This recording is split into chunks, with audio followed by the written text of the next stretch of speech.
Menurut data dari Kementerian Kesehatan pertanggal 3 November 2022 kemarin, kasus positif COVID-19 di Indonesia bertambah 4.951, sehingga total kasus COVID-19 positif adalah 6.507.610 kasus. Pasien sembuh bertambah 2.882 orang, total pasien sembuh COVID-19 6.316.793 orang. Sementara jumlah pasien yang meninggal dunia juga bertambah 42 orang. Total kematian akibat COVID-19 di Indonesia adalah 158.737 orang.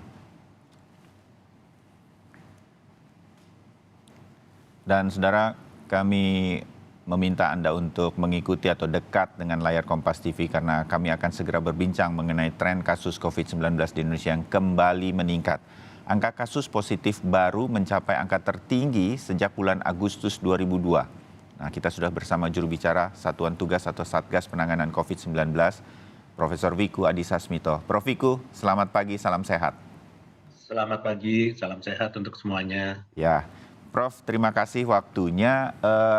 Apa yang menyebabkan ada tren peningkatan dari Agustus hingga awal November ini yang cukup pesat, Prof. Wiku? Ya, baik, terima kasih. Jadi sebenarnya aktivitas sosial ekonomi belakangan ini semakin meningkat dan tentunya dengan semakin meningkatnya aktivitas sosial ekonomi, kalau tidak dibarengi dengan tetap protokol kesehatan yang disiplin, tentunya berpotensi untuk menimbulkan penularan. Dan itulah yang terjadi sekarang. Kalau kita lihat dari kasusnya, sebenarnya terjadinya peningkatan karena memang banyak masyarakat yang sudah mulai tidak sedisiplin sebelumnya dalam protokol kesehatan. Ya, Demikian. ya. Apakah varian baru dari COVID-19 ini cukup berpengaruh atau dalam kasus-kasus positif COVID-19 yang terjadi Agustus sampai awal November ini ada juga varian-varian yang lama, Omikron dan lain-lain, Prof. Wiku? Ya, baik. Jadi dari survei whole genome sequencing yang dilakukan oleh Kementerian Kesehatan selama 2 bulan terakhir ini, September-Oktober, ada 12 kasus dengan varian XBB. Dan jumlahnya relatif sedikit. Dan kalau kita lihat dari kasus misalnya kemarin saja, tanggal 3 November, khusus untuk Jakarta, kasusnya 1.873, di mana 75-nya adalah dari PPLN. Artinya mayoritas adalah transmisi lokal. Jadi kalau dilihat seperti itu, penyebabnya bukan dari, sementara belum bisa disimpulkan dari XBB dari luar negeri. Jadi dari transmisi lokal. Jadi sebenarnya solusinya ya ada di kita sendiri. Dan kalau kita lihat kasusnya dari 4.951, itu 36%-nya dari DKI Jakarta.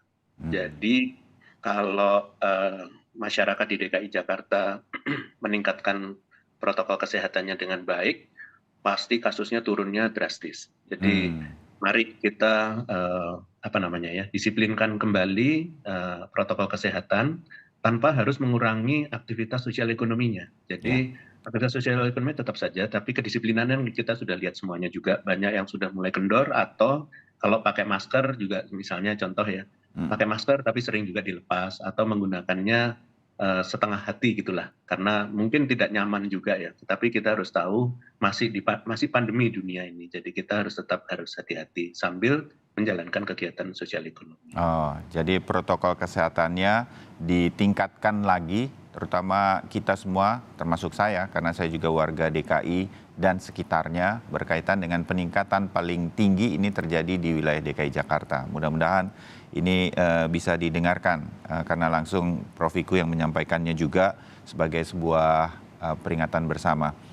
Prof, apakah tanpa ingin menghadirkan sebuah kepanikan begitu ya, apakah gejala-gejalanya sama sebagai sebuah pemahaman kepada kami, wawasan kepada kami, terutama untuk varian yang baru ini, yang XBB ini?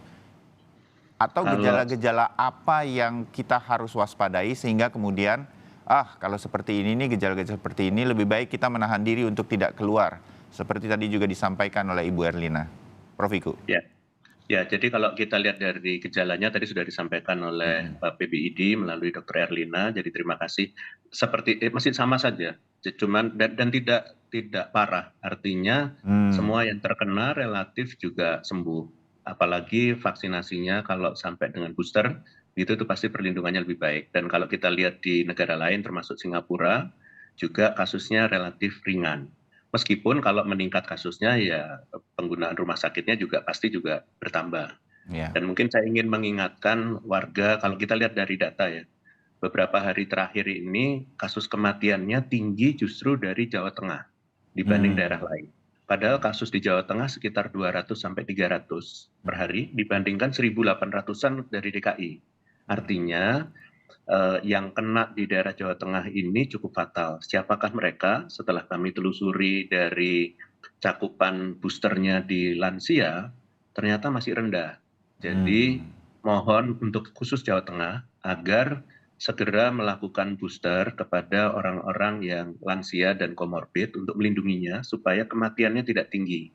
hmm. Dan memang beberapa saat yang lalu sempat jumlah vaksinnya terbatas. Ya, Tapi sejak seminggu yang lalu sudah ada 5 juta vaksin Pfizer yang datang dan sudah didistribusikan ke seluruh Indonesia. Mari segera kita pastikan booster untuk masyarakat supaya bisa melakukan perjalanan dan juga melindunginya karena dengan imunitas yang tinggi karena vaksinasi itu tentunya melindungi kita dan kalau sampai kena itu gejalanya relatif ringan dan tidak berbahaya. oke. Demikian. Ya, baik. Jadi terakhir, Prof. Wiku, ini masyarakat tidak perlu panik, tetapi kembali meningkatkan protokol kesehatan. Begitu ya, Prof. Wiku?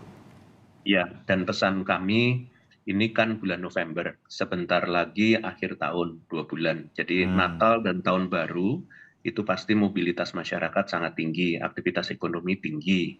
Kalau kita tidak bisa menurunkan kasusnya sekarang dengan perilaku kita yang lebih baik, ya, maka ini akan mendongkrak kasusnya akan berkepanjangan sampai Januari dan pemerintah kalau tidak bisa kondisinya tidak terkendali, kita akan melakukan pengetatan. Untuk hmm, itu, nggak usah takut, mari kita masih jauh kan 2 bulan, mari ya, kita perbaiki perilaku kita bersama, kolektif dan individual, dan kita buktikan kasusnya bisa turun supaya waktu Nataru aktivitasnya juga tetap tinggi dan tidak mendongkrak kasus sama sekali. Demikian. amin, amin. Mudah-mudahan begitu. Prof. Wiku Adi Susmisto, terima kasih sudah Terima memberikan kasih. informasinya kepada kami pada pagi hari ini untuk Sapa Indonesia Pagi. Prof, kita bertemu lagi. Terima kasih. Terima Selamat kasih pagi. Mas Bayu. Selamat pagi.